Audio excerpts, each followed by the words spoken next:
Ano-ano nga ba ang mga tanong na dapat kong sagutin tungkol sa Shopee Pay to GCash na video? Tara, alamin natin.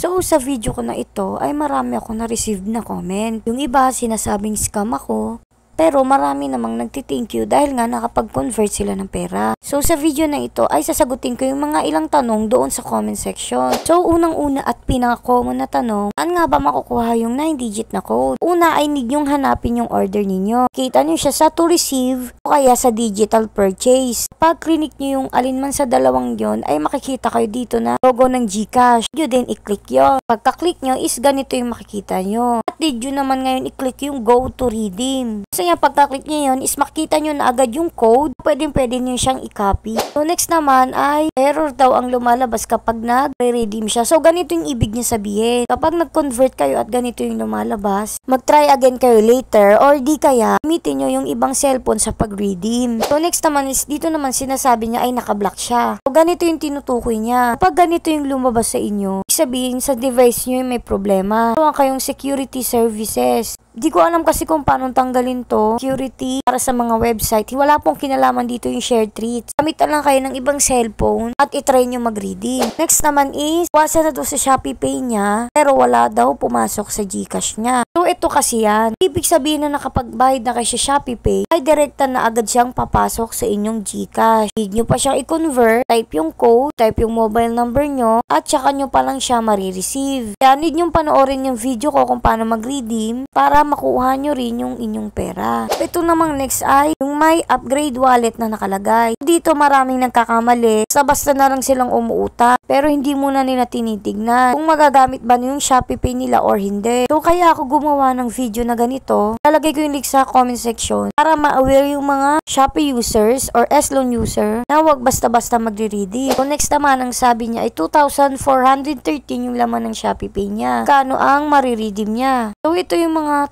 pwede nyo ma-redeem kapag gumamit kayo ng Shopee. 1,000, may 500, may 200, at may 100 pesos. May 3,000 at 5,000 pesos. Kung ano yung pula na makikita nyo, yun yung need yung bayaran. So sa tagal-tagal kong gumagamit ng share treat, ay never pa naman akong na-scam. Minsan nga lang makaka-experience kayo ng ganito, maintenance sila. Pero hindi ibig sabihin nun na hindi nyo siya makukuha. Kukuha nyo pa rin naman yung pera nyo pero mag-aantay nga lang talaga kayo. Kung may iba pa kayong katanungan or gusto nyo makontak yung share treats, ay pwede nyo i-chat itong customer service nila sa baba. Makikita nyo yan kapag pipindutin nyo yung redeem or yung link nila. O kaya pwede kayong mag-email sa kanila support@sharetreats.com. Basta alam nyo lang yung tamang proseso. Sundan nyo lang yung video ko or di kaya mag-comment kayo sa baba. Tsak naman nasasagutin ko yun. Sana may natutunan kayo sa panonood kaya thank you for watching. Yun na!